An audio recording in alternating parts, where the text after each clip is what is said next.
And a major change could be coming to the San Onofre Beach area. The state park's lease with the military is running out. Our Jamie Chambers joins us live from San Onofre with the story. Hey, Jamie. Hey guys, yeah, really big shift coming through this area. They're all negotiating a new extension of the lease in some form, but what they used to be paying $1 a year could be jumping from maybe $5 to even $6 million a year, begging the question, does the state have the money to continue to open this? And what would the new access look like if they didn't and the military started running the show? It's 6.5 miles of some of the most storied beaches in all of California, and a possible change to the stewardship is just 6 months out. San Onofre Beach has been operating under the sweetheart deal from President Nixon, struck with the Navy 50 years ago, leasing the land to the state of California and the Park Service for just $1 a year.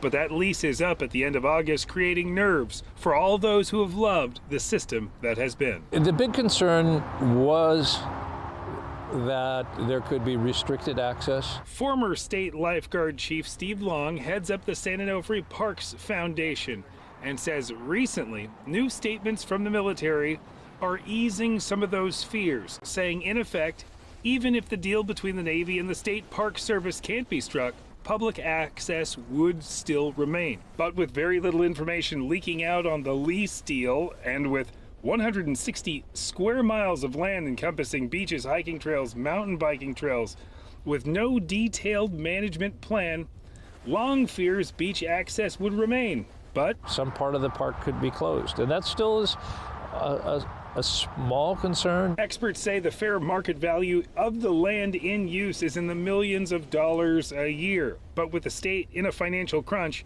negotiators are keeping quiet on the details so far. We're down to the wire here, and the fact that we haven't been hearing anything has caused concern. And our group, along with others, the community is really, wondering what's going to happen. And currently the San Onofre beaches are shut down because of erosion from some of these storms. The state's working as fast as they can to get access back up and running. That being said, whoever takes over this entire beach section, they'll also have to continue to manage all of this at the same time. The negotiations need to be completed by August 31st, and everyone's watching very closely to see what happens next. That's the very latest from the San Onofre Beach area. I'm Jamie Chambers. I'll send it back to you in the studio. We know you'll be tracking it. Jamie, thank you so much.